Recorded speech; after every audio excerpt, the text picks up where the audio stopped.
Hey boys and girls, welcome back to yet another video. Today's video episode is deep cleaning car leather. I have sitting on currently is this really cool Ferrari convertible. Red, I call it arrest me red. Nothing screams out attention like a red Ferrari. So I thought, because it's got this light tan, palomino, there's different names you want to call it, leather that would be ideal for a video when it comes to deep cleaning car leather. So as a starting point, what is Darren's rule? Rule number one, all car leather is coated with a clear coating. That is the rule, but with every rule there's an exception. In this moment, it's not an exception.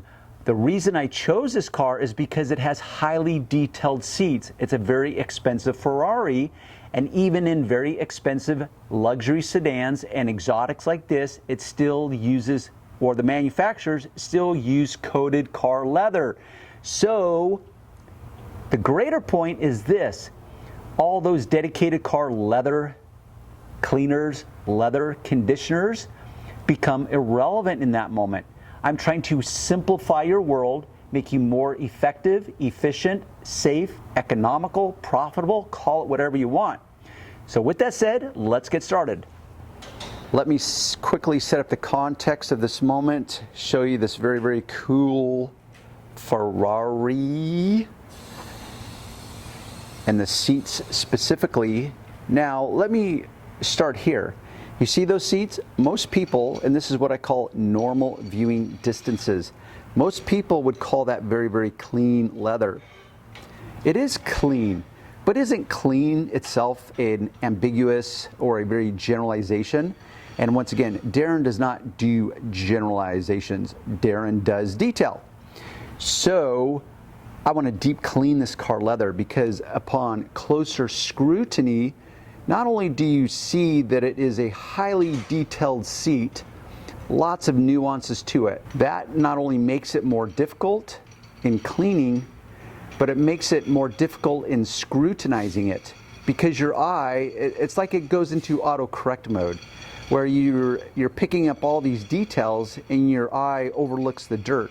But if you're a professional detailer and you've got a highly critical customer, you're going to have to be able to perform at a higher level.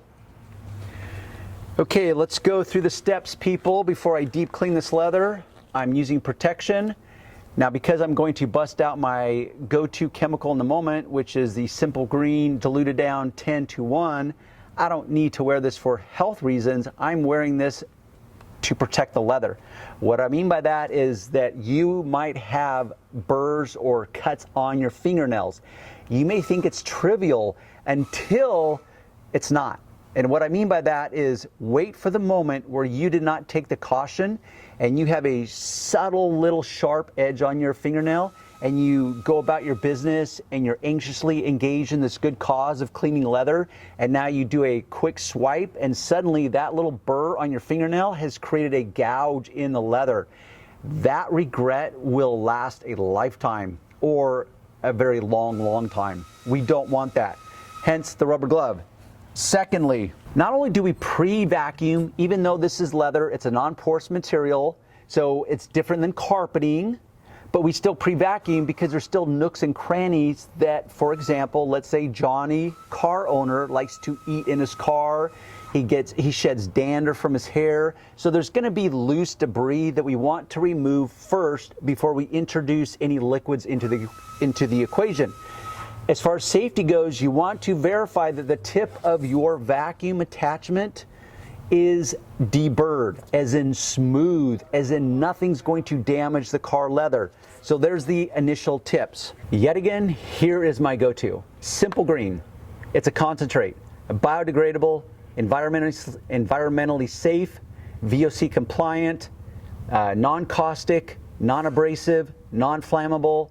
And many of you would then fill in the gap of like non-effective. It's like, well, whoa, hold it right there. Very effective, very economical. Because it's a concentrate, you can custom blend it. So my go-to formulation is 10-to-1. 1 part concentrate to 10 equal parts water. Simple green. These are my go-to brushes.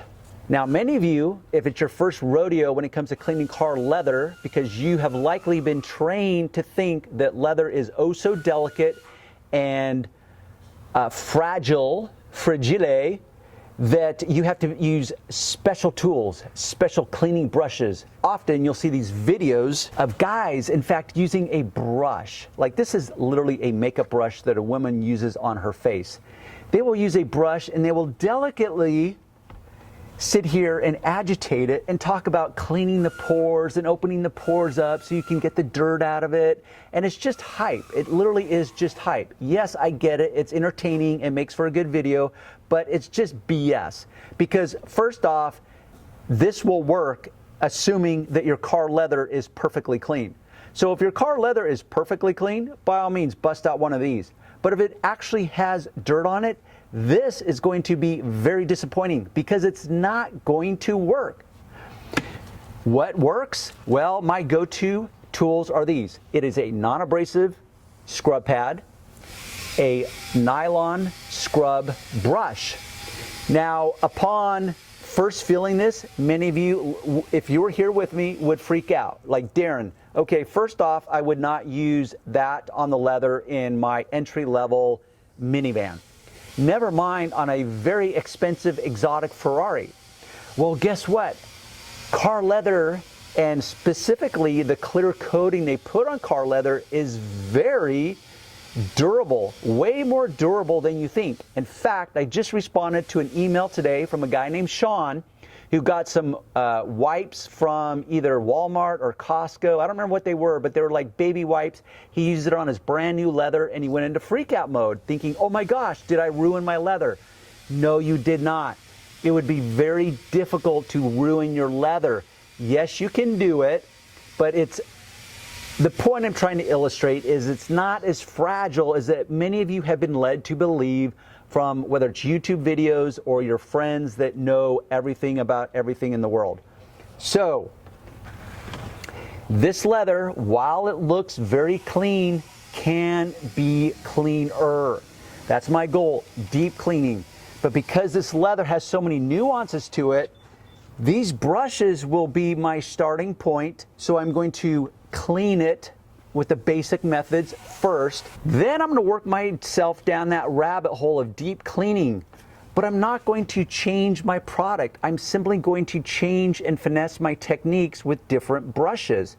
So let's get started. I'm going to start with the back here. And the seats are one of the first things that I will attack when I'm detailing a car, because you'll notice that I sprayed the leather and it's going to get some overspray in areas that I'm going to have to clean up. So I take my pad, and this is where you remain in control. And you'll notice that I'm now switched to my non-protected hand. So let me switch to my protected hand. And I'm going to clean the obvious areas. But there's so many nuances to this material. This is literally just going to clean the high points of the leather. So I scrub it, I mop it up with the cloth. By the way, I don't have a glove on this hand, but I have verified with my fingernails they're safe. I'm not worried about it. So I mop it up. I always use a microfiber cloth. Why? Because it's highly absorbent. So instead of pushing the liquids around like other cloths will do, this will actually absorb the unwanted dirt and chemical. That's how you do basic cleaning. Another rule is that repeat applications are always better than one heavily saturation moment that you think you're going to be able to nail it in a single pass or a single cleaning. That's just, as a rule, is never going to happen. You're always going to have to repeat your steps. Now, when I clean leather, I literally break it down into sections. We got your headrest, we've got your side bolsters, we've got your middle compartment here, and even this middle section, notice all the endless details. We've got these individual pads that literally stick out, and then we have these panels that are stitching is showing, as well as these cutout holes that are showing. So there's a lot of details, pun intended, and nuances to this car leather. So hence the deep cleaning of the car leather. So unless you have a critical eye and you know to deep clean this, and by deep cleaning, I mean we're not going to bust out some harsh chemical to magically make the dirt dissolve and wash away magically. That's not going to happen. What I mean is that you need to pick the right tool and you need to scrutinize it at a higher level of scrutiny, because A, you either want it, or B, you're dealing with a customer that you know you have to perform at that level for.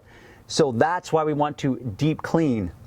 This makes a perfect canvas because there's going to be very few seats in the world that are going to contain this many details to the seat surface itself. So I've cleaned all this. So what I will do is I'll break down section by section and clean the padded, and then the nuances of the holes, the cutouts, whatever you want to call it. It's got some piping here, it's got some stitching here, and you literally have to dissect it, because this headrest, it seems basic enough, but then it's just like, oh wait, now we've got this seam right here. Oh wait, we've got underneath here, which creates another seam underneath here. So when you start dissecting it, a lot of you that maybe lack experience or discipline will become quickly overwhelmed, thinking, oh my gosh, we're detailing an entire car, but this seat alone is overwhelming me. It's like, well, welcome to the world of detailing. It's called detailing, not generalizing, for a reason. It is all about the details. Okay, this is a very awkward position for me because I am actually in a showroom. So let me just show you how I would dissect this seat. So I'm going to dissect it here. I'm just going to go down and just, well, basically show you how I start. So here I am. I like my non-abrasive scrub pad because it conforms to the contours of the seat. So I mop it up, and then I do a visual. It's like, okay, I know there's more dirt. So now this looks pretty clean. If this was a heavily textured leather, that's where I would bust out this brush.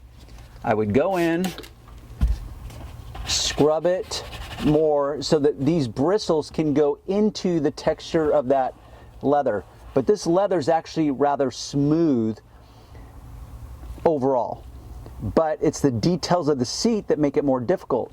So now I've addressed this. Now I'm going to break it down. We've got the piping here, and we've got the points of contact of this piping. We've got the seams. So this is where I will spray. And once again, based on how much you're making, how much you're charging, will determine how intricate you get. So I may pull open the seams and I will scrub like this, and I will mop up. Rinse and repeat, rinse and repeat. And I will just work section by section, holding open those seams, bringing in my microfiber cloth and rubbing it, mopping up, whatever it takes. But once again, leather really is sturdier than most of you have been led to believe. So I might use this brush because this is a more wider seam and I can get into it quicker. So I want to do the heavy lifting with these two tools here, and then do the fine detailing with a tool like this. So let me go into the little areas of these holes. This is where I've got to finesse and decide, okay, at what level is this car going to be scrutinized? What level do I need to bring this? And because as you are cleaning the leather, that liquid is going to automatically go in areas that you will have to mop up or clean up. So as you're working, you're constantly managing, you're constantly interpreting the information that's being fed to you, you're constantly going back in, because once it in, again, it is about the details. It just depends on how far down that rabbit hole you want to go. In this case, I want to go really far down that rabbit hole because I want to make this leather as clean as possible. In doing so, I just dissect section by section, check my results,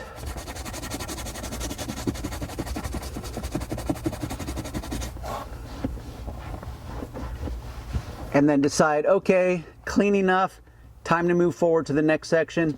I'll break this down until I have completion and until I have final release, and then I can move on to another project of the detailing process.